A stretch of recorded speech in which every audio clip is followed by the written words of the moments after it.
Acts chapter 18.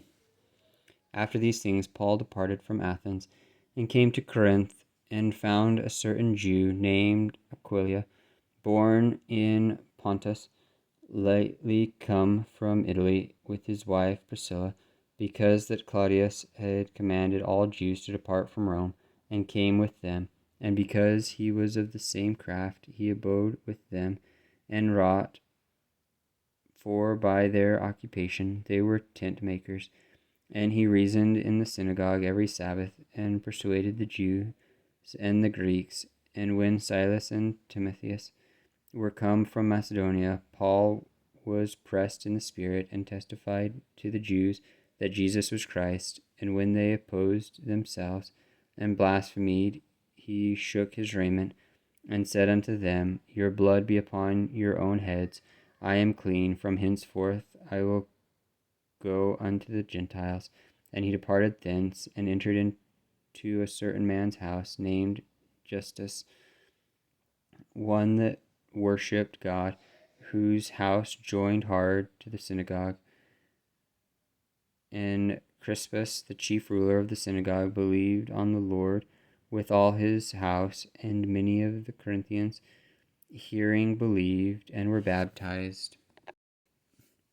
Then spake the Lord to Paul in the night by a vision, Be not afraid, but speak, and hold not thy peace, for I am with thee, and no man shall set on thee to hurt thee, for I have much people in this city.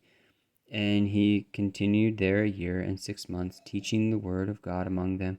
And when Gallio was the deputy of Achaia, the Jews made insurrection with one accord against Paul, and brought him to the judgment seat, saying, This fellow persuadeth men to worship God contrary to the law.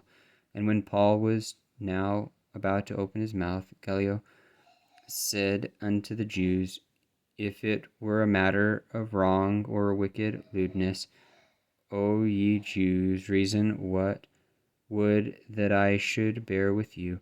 But if it be a question of words and names, and of your law, look ye to it, for I will be no judge of such matters. And he drave them from the judgment seat. Then all the Greeks took Sosthenes, the chief ruler of the synagogue, and beat him before the judgment seat. And Gallio cared for none of those things. And Paul after this tarried there yet a good while, and then took his leave of the brethren, and sailed thence into Syria, and with him Priscilla and Aquila, having shown his head in Caesarea, for he had a vow. And he came to Ephesus, and left them there. But he himself entered into the synagogue, and reasoned with the Jews. When they desired him to tarry longer time with them, he consented not, but bade them farewell, saying, I must by all means keep this feast that cometh in Jerusalem, but I will return unto you again, if God will. And he sailed from Ephesus.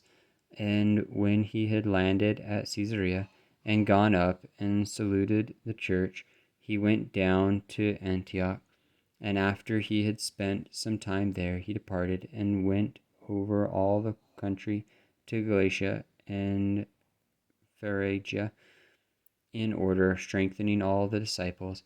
And a certain Jew named Apollos, born at Alexandria, an eloquent man and mighty in the scriptures, came to Ephesus. This man was instructed in the way of the Lord, and being fervent in the Spirit, he spake and taught diligently the things of the Lord, knowing only the baptism of John. And he began to speak boldly in the synagogue, whom when Aquila and Priscilla had heard, they took him unto them, and expounded unto him the way of God more perfectly. And when he was disposed to pass unto Achaia, the brethren wrote, exhorting the disciples to receive him, who, when he was come, helped them much which had believed through grace. For he mightily convinced the Jews, and that publicly, shewing by the Scriptures that Jesus was Christ.